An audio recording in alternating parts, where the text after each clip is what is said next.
Max Verstappen didn't just find 3/10 overnight in Abu Dhabi, he stole them back. On Friday, the story looked simple. Lando Norris was in control of the championship fight, McLaren had the faster car, and Red Bull looked unusually vulnerable. In both free practice sessions, Norris topped Verstappen, while Max complained about understeer and a front end that simply refused to rotate. Even Helmut Marko admitted they thought they had solved the issue after FP1, only for it to actually get worse through FP2. And for a driver like Verstappen, that kind of imbalance is not just a handling problem, it is a psychological alarm. He knows he is trailing in the championship. Norris on 408 points, Verstappen on 396, Piastri on 392. He also knows the brutal math. If he doesn't win on Sunday and Norris finishes on the podium, the title is gone. So Red Bull couldn't just shrug, pack up FP2 and hope for the best. They had to take control of the weekend. And the transformation that followed is the kind of thing only championship caliber teams pull off. As the sun set over Yas Marina, the real race began. Not on the track, but inside the Red Bull garage, buried under layers of telemetry and data. Verstappen's feedback was brutally specific. The front wasn't biting on turn-in, the car washed wide mid-corner, and on exit he couldn't commit to full throttle because the car never settled where he wanted. Understeer everywhere. To fix that, Red Bull attacked the setup from every angle. They began with the mechanical platform, tiny tweaks to camber, adjustments in tow, subtle shifts in suspension stiffness, maybe even a millimetric change in rake. Small changes that no fan can see, but every driver can feel. Then came the aerodynamic balance. Yas Marina demands a difficult compromise. Enough downforce for slow corners and the hotel section, but not so much that you become prey on the straights. Red Bull likely nudged front wing angle and rebalanced the car to give Max the sharper front end he wanted while keeping the rear stable under braking. And of course, the most important part of modern Formula One, tyres. Pirelli brought the softest range, C5 for qualifying, C4 and C3 for the race. On Friday, Norris was getting the C5s into the perfect temperature window, while Max struggled. So overnight, Red Bull tweaked brake balance, changed tyre warm-up strategy, and refined outlap procedures to give Verstappen the grip he needed at exactly the right moment. By FP3 on Saturday, the picture still looked deceptive. George Russell topped the session, Norris was second, Verstappen only third. But the onboard footage told the truth. Max wasn't fighting the steering anymore. The RB21 finally rotated without a fight. The car looked calmer, cleaner, alive again. The setup surgery was working. And if you've followed Verstappen long enough, you know what that means. When he looks calm, you should be worried. Qualifying arrives. And this is where the story shifts. Q1 is a systems check. Nothing dramatic yet, but Verstappen is no longer wrestling the car, he is controlling it. Q2 turns up the tension, the pressure on Norris is crushing, the pressure on Max is liberating.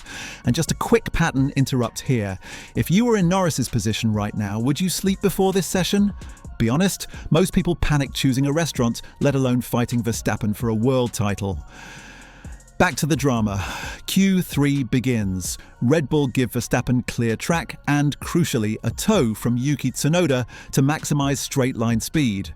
Now the championship hangs on one lap. Verstappen launches into turn 1 with controlled aggression. Through the chicane, he takes the curbs with total confidence. Down the long straight, he tucks into the tow.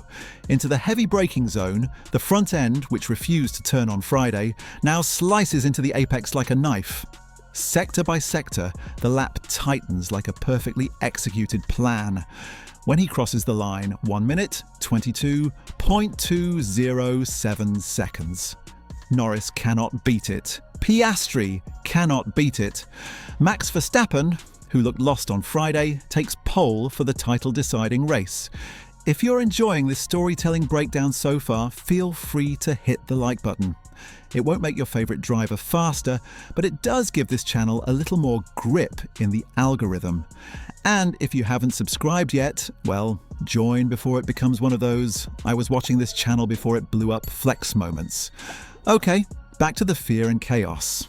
The consequences of this pole position are massive. Yas Marina rewards track position. A clean start can decide the entire race and therefore the entire World Championship. Pirelli's race projections show the ideal strategy is a one-stop using medium and hard tyres, confirming that Sunday will be a tyre management battle as much as a fight for pace. That means Red Bull's overnight fix didn't just need to give Max a qualifying lap, it needed to give him a car that could protect the tyres across long, hot stints. Verstappen has already said he will go all out for the win. He doesn't have a choice. McLaren, meanwhile, are talking about a fair fight, but are clearly aware of how ruthless this race could become. So the overnight miracle has created something even more dangerous than a fast Red Bull. A confident Verstappen with nothing left to lose. And that is the version of Max that scares every other driver on the grid. Let's zoom out. Red Bull's year wasn't supposed to look like this. They were written off early in the season. McLaren had the momentum, the upgrades, the narrative. At one point, Verstappen himself said the team's comeback mattered more than the championship. And yet, here they are. Pole for the finale, back in the fight, back refusing to die quietly. Red Bull didn't just fix a car overnight, they dragged an entire season back to life. And now, the cliffhanger. Did Red Bull fix the car, or did Verstappen just bend the weekend to his will? Because give that same car to a different driver and they still might not find 2/10. Give those same numbers to a different garage and they might hesitate or overcorrect. What makes this partnership lethal is trust. Max tells the engineers the exact problem. They give him the exact solution. And when he gets what he wants, he delivers without mercy. I want to hear from you. Who actually deserves this championship more right now? The calm, consistent Norris who has led the standings, or the relentless Verstappen who keeps dragging himself back into the fight? Drop your answer in the comments. I genuinely want to see where the fan base stands. And if you somehow forgot to like the video in all the adrenaline, consider this your soft reminder. It's free, unlike F1 upgrades. So how did Verstappen fix his car overnight? He didn't bolt on secret parts, he didn't discover hidden performance, he didn't rely on luck. It was the oldest Formula One recipe there is. Data, precision, risk, and a driver who treats understeer like a personal insult. On Friday, the RB21 wouldn't turn.